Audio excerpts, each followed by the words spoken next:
Boa tarde, hoje iremos falar sobre os antifúngicos utilizados na odontologia. O grupo é composto por Beatriz Boaventura, Deise Souza, Railane Rebeca e Estela Márcia. Olá, meu nome é Beatriz e vou fazer uma introdução sobre o assunto falando um pouco sobre os fungos. Bom, os fungos eles são células eucarióticas sem mobilidade. Muitos deles são parasitas que se nutrem da matéria viva ou saprófitos que vivem sobre a matéria orgânica morta na natureza. Esses organismos eles estão presentes no meio ambiente ou podem coexistir com seres humanos como comensais, sem causar algum risco aberto à saúde. Sua célula é composta pela membrana plasmática, tendo o ergosterol como responsável pela manutenção e funcionamento da membrana.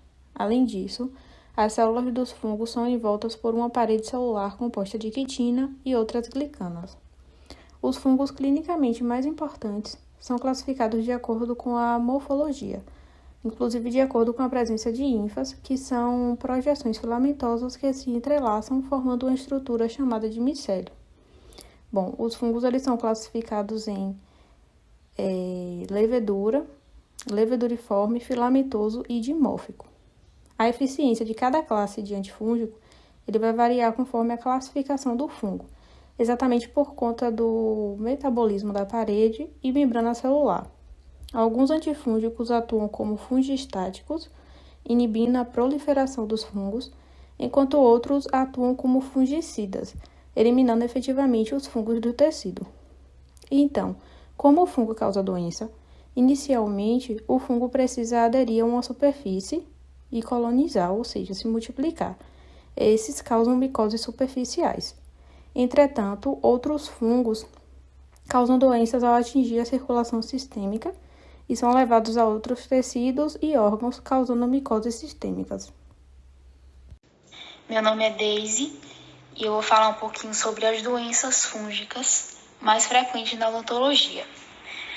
Bom, na maioria dos casos, os fungos na cavidade bucal, eles se proliferam a partir da presença de alguma outra doença ou até mesmo de pessoas imunodeprimidas.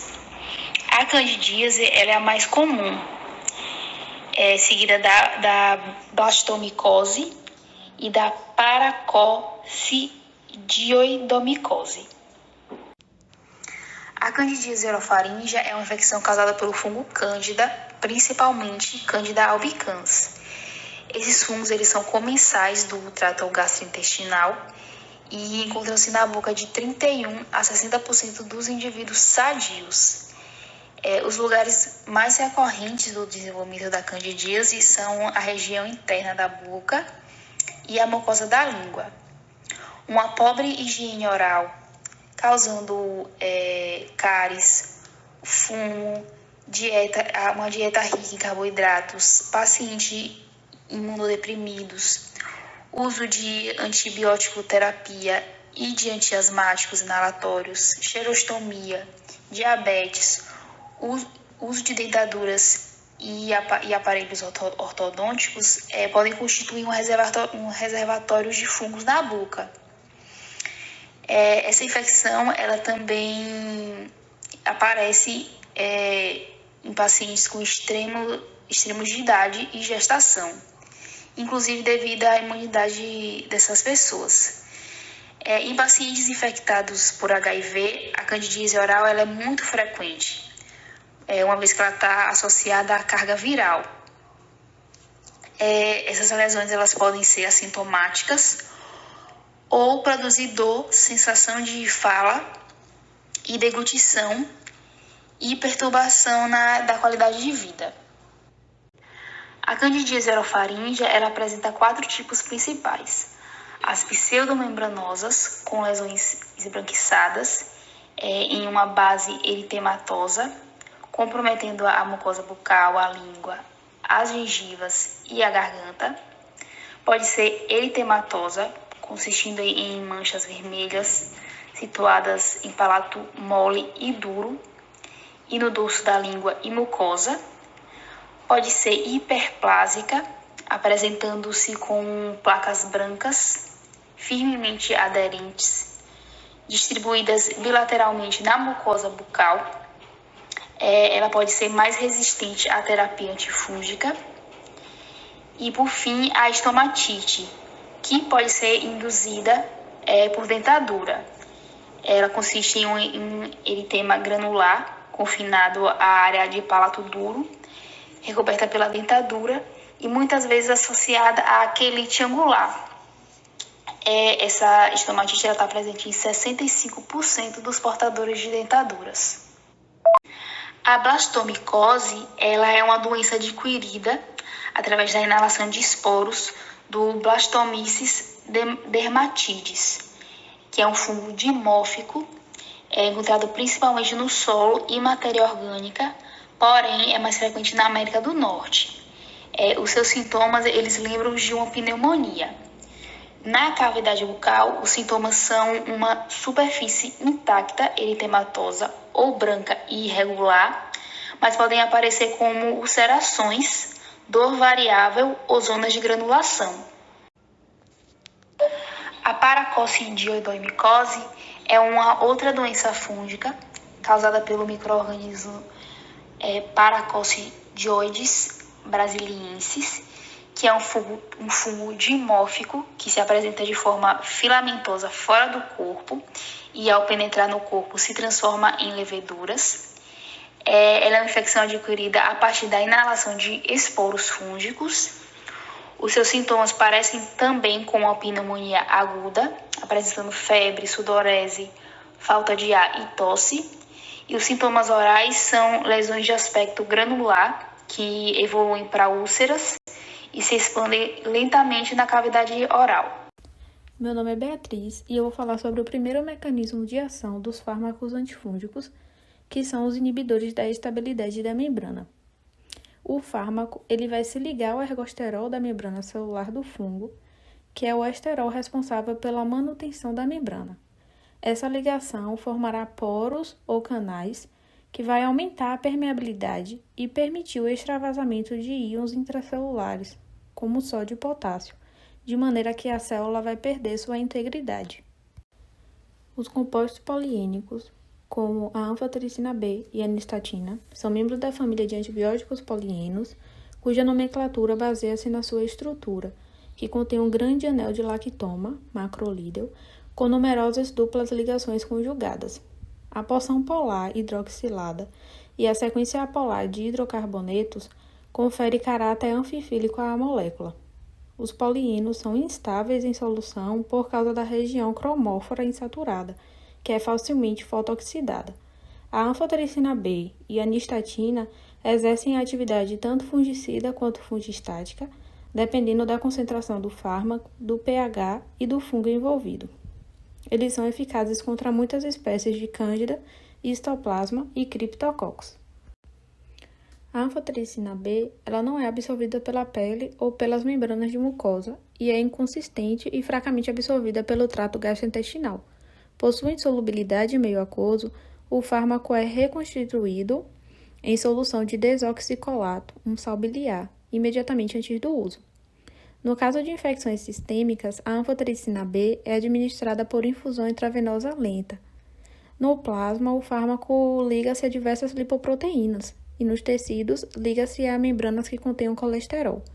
Estudos mais recentes mostraram que preparações de complexo lipídico de anfotericina B ou anfotericina B lipossômica podem ser utilizados para o tratamento de infecções sistêmicas, principalmente no caso de pacientes imunocomprometidos. A via metabólica exata da anfotericina B ela não é conhecida, porém a maior parte desse fármaco ele é biotransformado e lentamente eliminado pelos rins em cerca de 2 meses.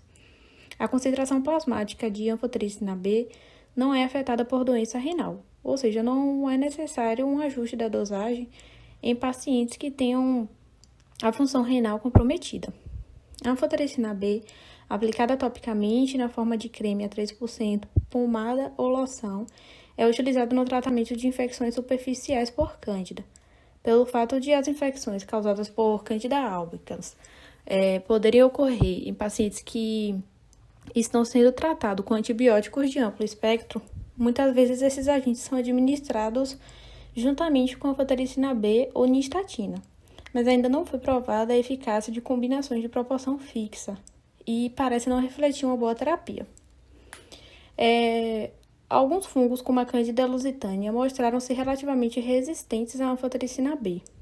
O Aspergillus terreus pode ser mais resistente à anfotericina B que outras espécies de aspergillus, embora a resposta imunológica do hospedeiro constitua o fator mais significativo na determinação do desfecho na aspergilose invasiva. Bom, esse fármaco ele é utilizado para tratar candidíase oral, blastomicose e paracoccidiodomicose. Os efeitos adversos que acompanham a aplicação tópica ou administração oral da anfotericina B são irritação local e distúrbios gastrointestinais leves. Entretanto, como agente intravenoso, a anfotericina B é o antibiótico mais tóxico em uso atualmente, associado a inúmeros efeitos adversos, incluindo hipotensão, delírios, febre, náuseas, dor abdominal, cefaleia e reações alérgicas, incluindo anafilaxia. A hipocalemia ocorre em 25% dos pacientes, devido à ação primária do fármaco no derrame fúngico sobre as células tubulares renais, o que leva à perda de potássio. A hipomagnesemia também ocorre pelo mesmo motivo. A nistatina não é propriamente absorvida pela pele, pelas membranas de mucosas ou pelo trato gastrointestinal. Após a administração oral, a quantidade da dose administrada aparece inalterada nas fezes. Em função da toxicidade sistêmica inaceitável, a nistatina nunca é administrada por via parenteral. Uma nova forma de nistatina encapsulada em lipossomos mostrou citotoxicidade sistêmica reduzida, fazendo com que este seja, portanto, um agente antifúngico de uso sistêmico ativo. Além disso, estipula-se que a nistatina lipossomal seja ativa contra espécies de cândida que são resistentes à anfotericina B. In vitro, algumas espécies de cândida, como a Candida tropicalis, podem desenvolver resistência à nistatina, porém a resistência raramente é observada clinicamente. A nistatina ela é utilizada principalmente para o tratamento de infecções causadas por cândida na mucosa, na pele e no trato gastrointestinal. Embora a eficácia da nistatina no tratamento de candidíase entérica venha sendo questionada, como uso tópico, a nistatina permanece sendo o fármaco de escolha para o tratamento de infecções causadas por cândida na cavidade oral. Para tratar a candidíase oral, é feito o bochecho de nistatina e mantido na boca por pelo menos 5 minutos antes de ser engolido. No caso de estomatite por prótese, a pomada de nistatina pode ser aplicada topicamente na superfície do tecido. Como efeitos adversos, temos apenas distúrbios gastrointestinais leves a moderados, como náusea, vômito e diarreia. Ocorrem após a ingestão oral. E a principal queixa associada à nistatina é o seu gosto amargo. Boa tarde, meu nome é Railane Rebeca e eu vou dar continuidade falando sobre os fármacos inibidores da via do ergosterol. Bom, outro mecanismo de ação dos antifúngicos se dá pela inibição da via de síntese do ergosterol, e um grupo de fármaco que age dessa forma é os azóis. Bom, o ergosterol, como já foi falado, é o principal composto presente na membrana celular fúngica, e ele garante a essa membrana rigidez e mantém a sua forma, ou seja, sua integridade. Como a gente pode observar nas imagens, os fármacos do grupo dos azóis agem dessa forma, inibindo a 14-alfa-desmetilase dos fungos, que é uma enzima do citocromo P450 microsomal, que é responsável pela conversão do lanosterol em ergosterol. A consequente diminuição na síntese de ergosterol e o acúmulo do lanosterol rompem as cadeias acil, estritamente agrupadas dos fosfolipídios, nas membranas dos fungos.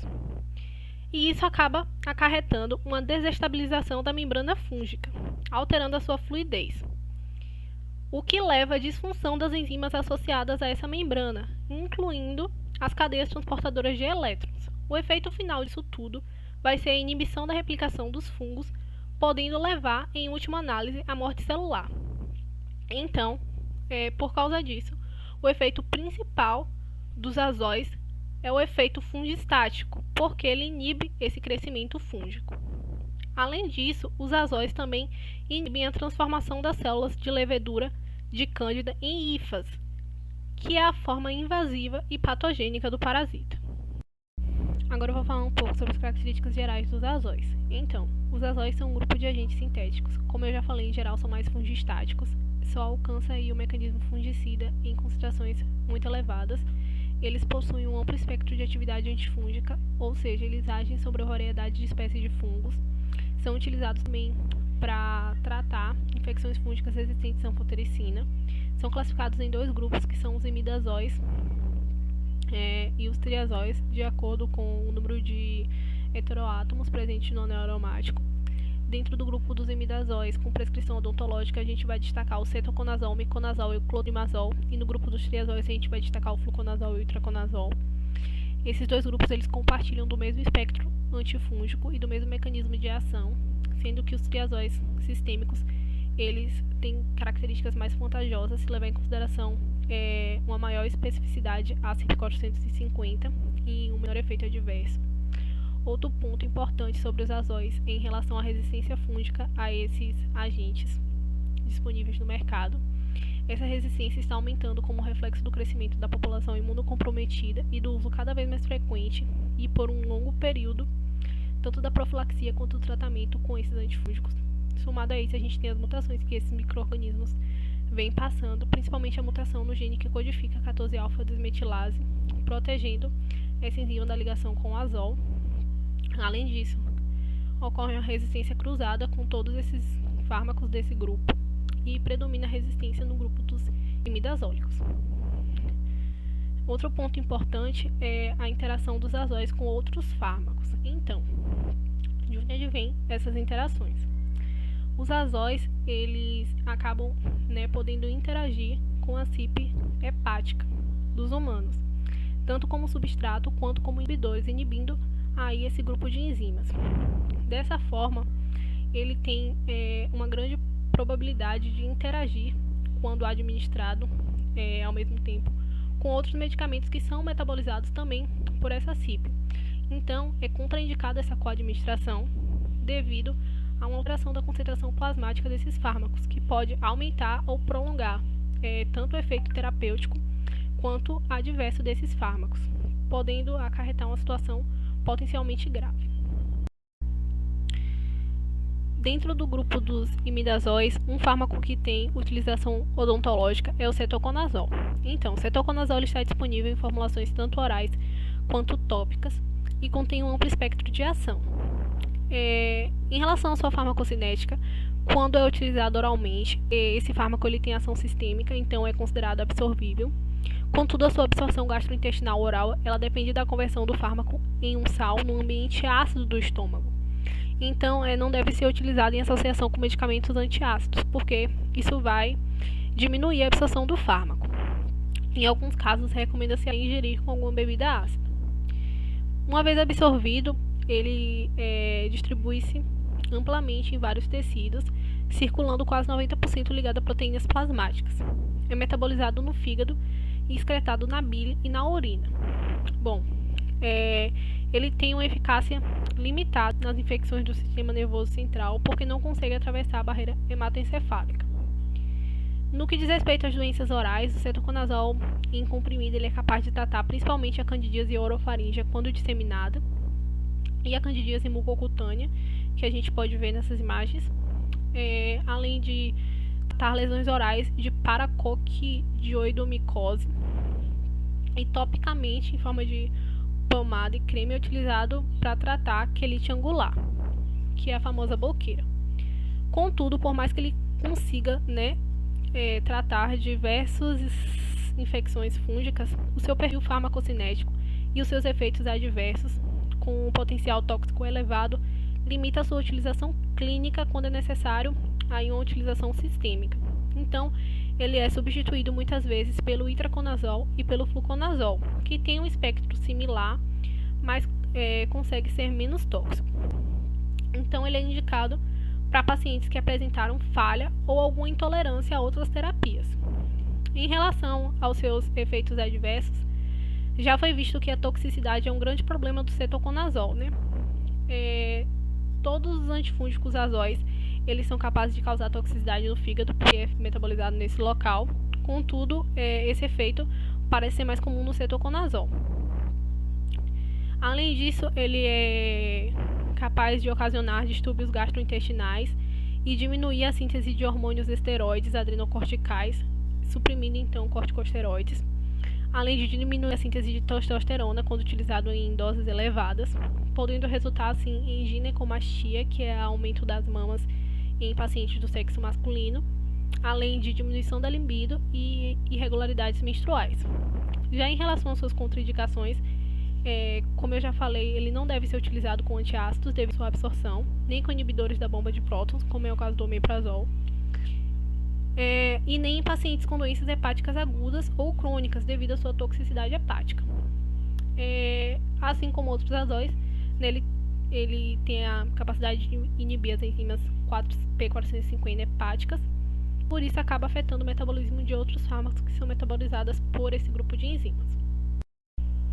Outro imidazólico com utilização odontológica é o miconazol. Em relação ao seu mecanismo de ação, o miconazol, além de inibir a 14-alfa-desmetilase, ele também afeta a síntese de ácidos gráficos e inibe as enzimas oxidativas e peroxidase dos fungos, afetando o metabolismo. O miconazol ele é utilizado de forma tópica e é frequentemente empregado como um gel para tratar as infecções orais.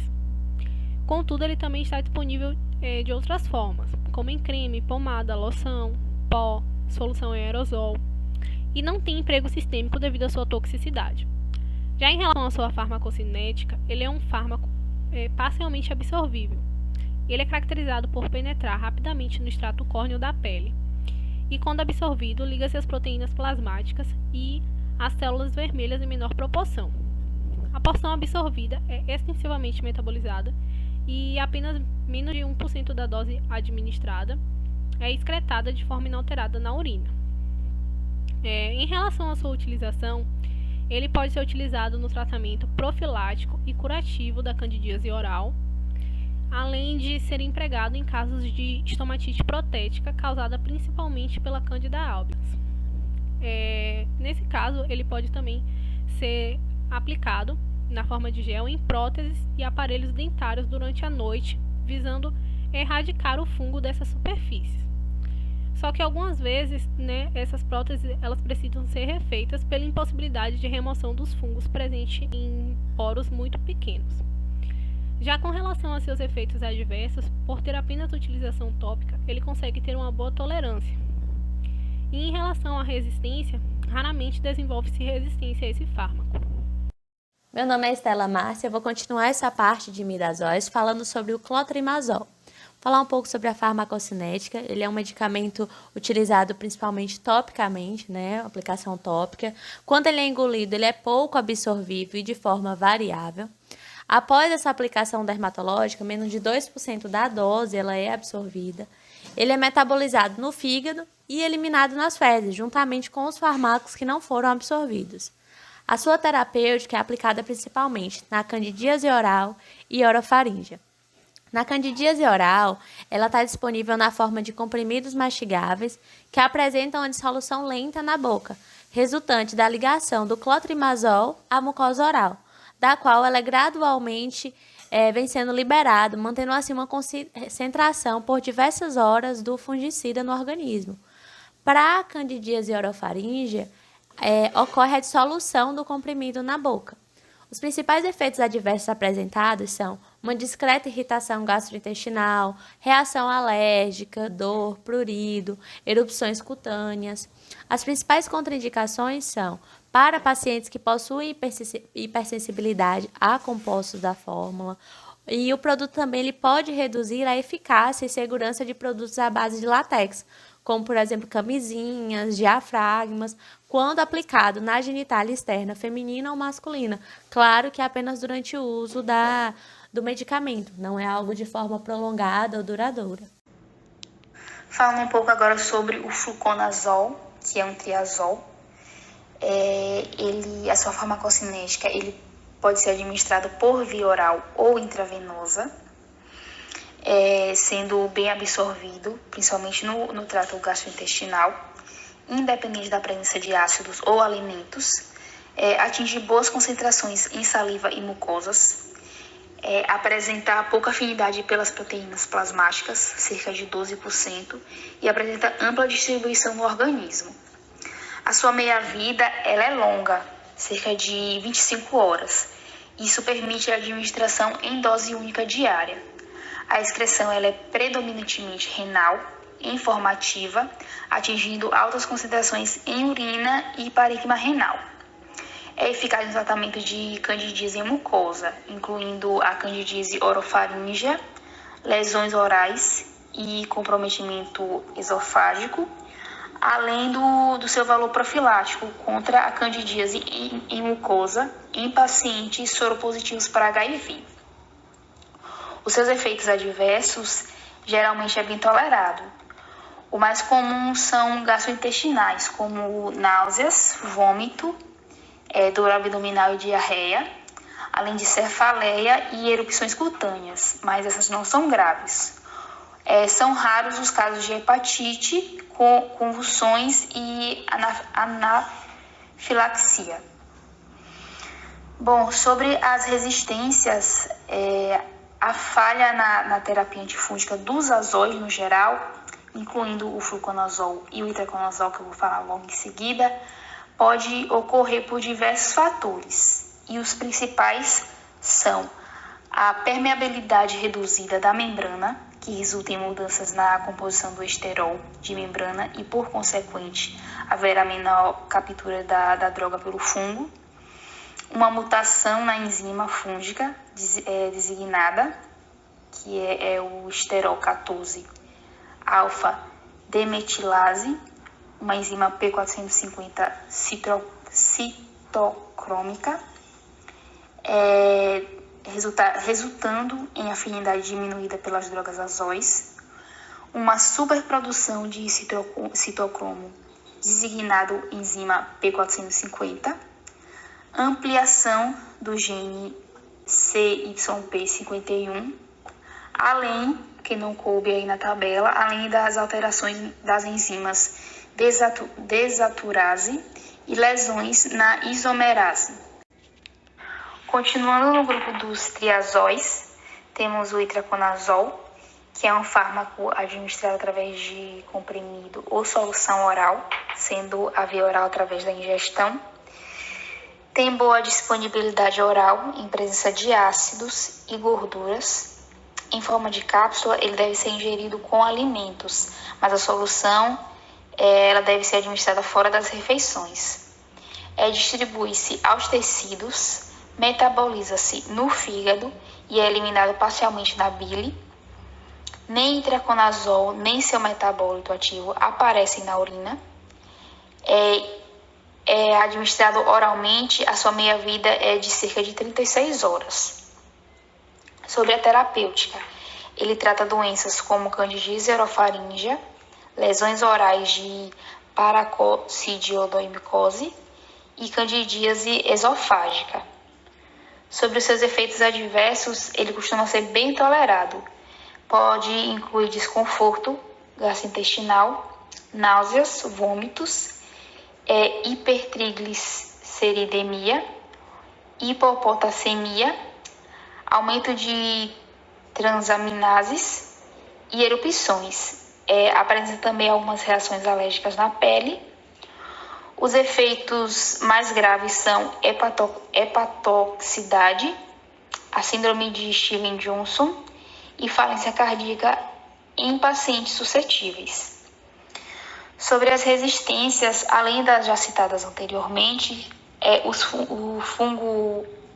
fungos como Candida krusei, Candida glabrata e Candida guillermondi são geralmente as espécies de Candida menos susceptíveis a esse fármaco.